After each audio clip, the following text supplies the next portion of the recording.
Hi guys, so welcome to my little channel. It's a read along channel, so I'm just going to be reading a book. And if you want to follow along, then perfect.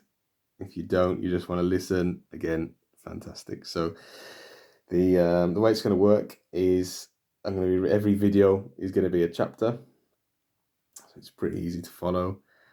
And I'm going to start off with quite possibly my favourite book and a true classic in my eyes, and that'd be Wuthering Heights. Yeah, so perfect. Let's start. Okay. So, chapter 1, 1801. I have just returned from a visit to my landlord, the solitary neighbour that I shall be troubled with. This is certainly a beautiful country. In all England, I do not believe that I could have fixed on a situation so completely removed from the stir of society. A perfect misanthropist's heaven, and Mr. Heathcliff and I are such a suitable pair to divide the desolation between us. A capital fellow. He little imagined how my heart warmed towards him when I beheld his black eyes withdraw so suspiciously under their brows as I rode up, and when his fingers sheltered themselves with a jealous resolution still further in his waistcoat as I announced my name. Mr. Heathcliff, I said. A nod was the answer. Mr. Lockwood, your new tenant, sir. I do myself the honour of calling as soon as possible after my arrival to express the hope that I have not inconvenienced you by my perseverance in soliciting the occupation of Thrushcross Grange.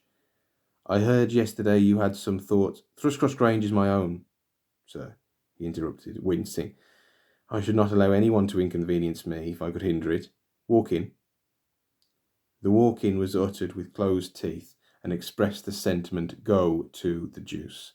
Even the gate over which he leant manifested no sympathizing movement to the words, and I think the circumstance determined me to accept the invitation.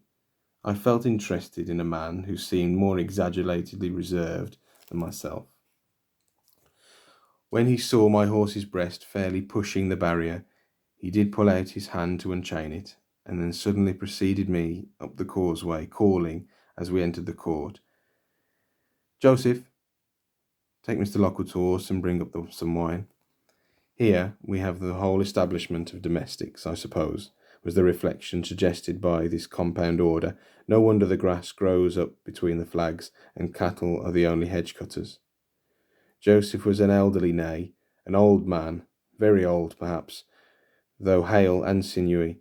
The Lord help us, he soliloquized in an undertone of peevish displeasure, while relieving me of my horse, looking meantime in my face so sourly that I charitably conjectured he must have need of divine aid to digest his dinner, and his pious ejaculation had no reference to my unexpected advent.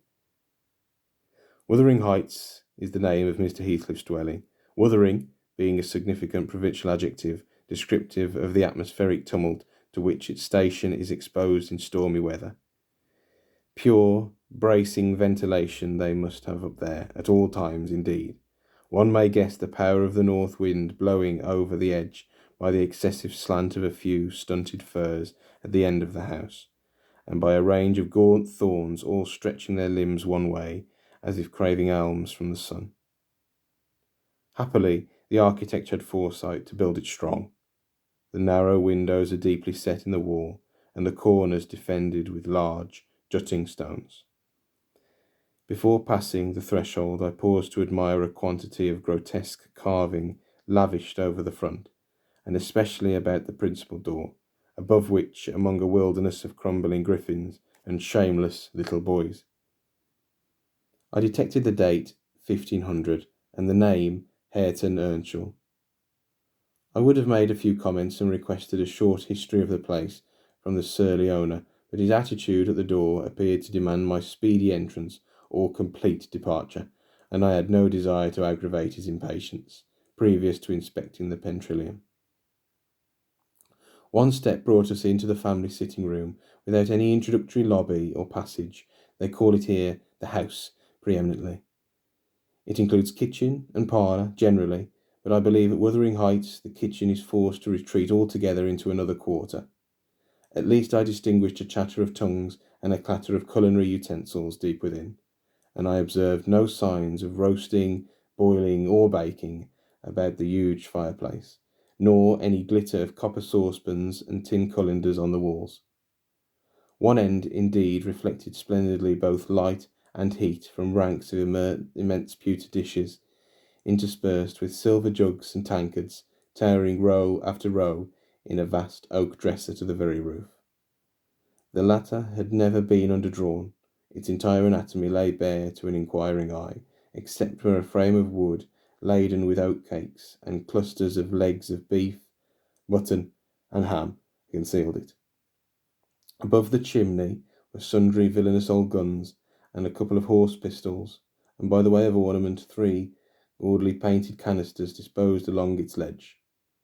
The floor was of smooth white stone, the chairs high-backed primitive structures painted green, 1 or 2 heavy black ones lurking in the shade. In an arch under the dresser reposed a huge, liver-coloured bitch pointer, surrounded by a swarm of squealing puppies, and other dogs haunted other recesses. The apartment and furniture would have been nothing extraordinary, as belonging to a homely northern farmer with a stubborn countenance and stalwart limbs set out to advantage in knee breeches and gaiters.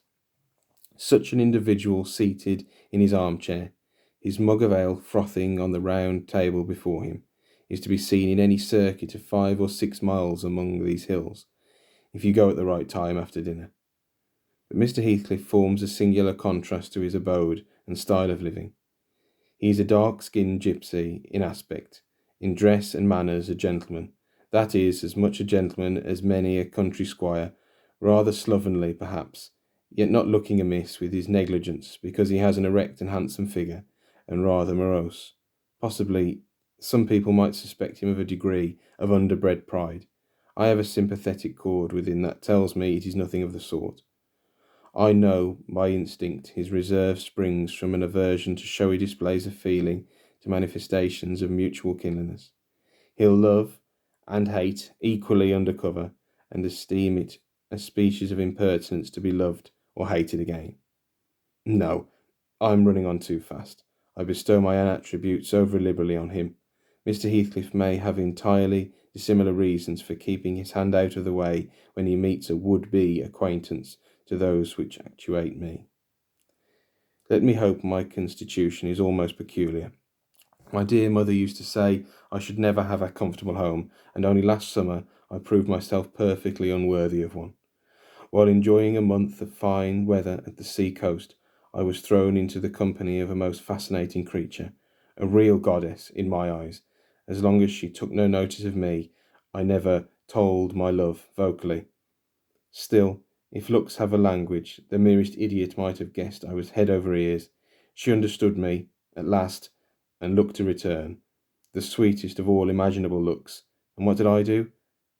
I confess it with shame, shrunk icily into myself like a snail at every glance, retired colder and farther, till, finally, the poor innocent was led to doubt her own senses, and, overwhelmed with confusion at a supposed mistake, persuaded her mamma to decamp.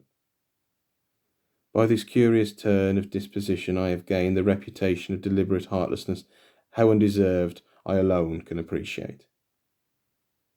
I took a seat at the end of the hearthstone opposite that toward my landlord advanced, and filled up an interval of silence by attempting to caress the canine mother who had left her nursery and was sneaking wolfishly to the back of my legs, her lip curled up and her white teeth watering for a snatch. My caress provoked a long guttural growl. "You better let the dog alone," growled Mr. Heathcliff in unison, checking fierce demonstrations with a punch of his foot. "She's not accustomed to be spoilt, not kept for a pet." Then, striding to a side door, he shouted again, "Joseph!" Joseph mumbled indistinctly from the depth of the cellar, but gave no intimation of ascending. So his master dived down towards him, leaving me vis-à-vis the ruffianly bitch and a pair of grim, shaggy sheepdogs, who shared with her a jealous guardianship over all of my movements.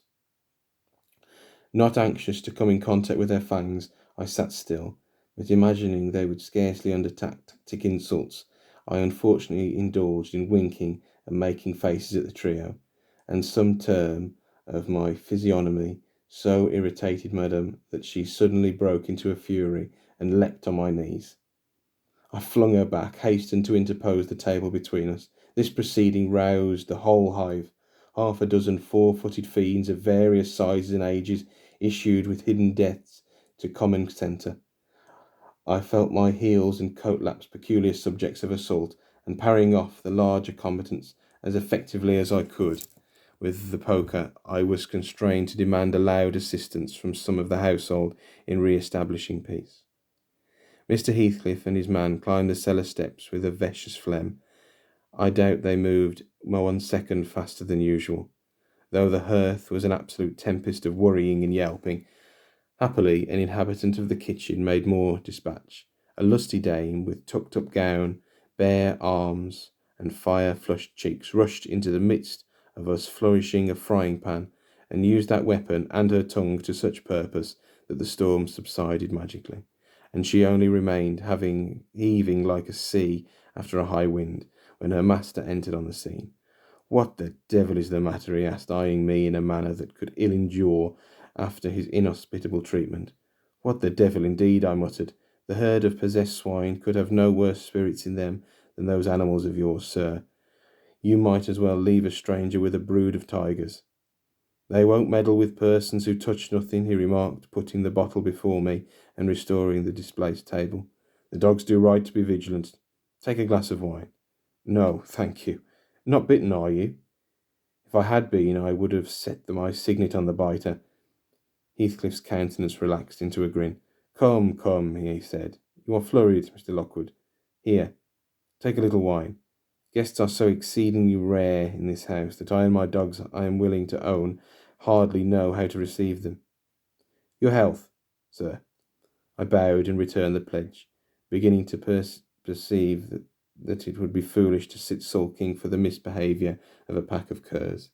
Besides, I felt loath to yield the fellow further amusement at my expense, since his humour took that turn.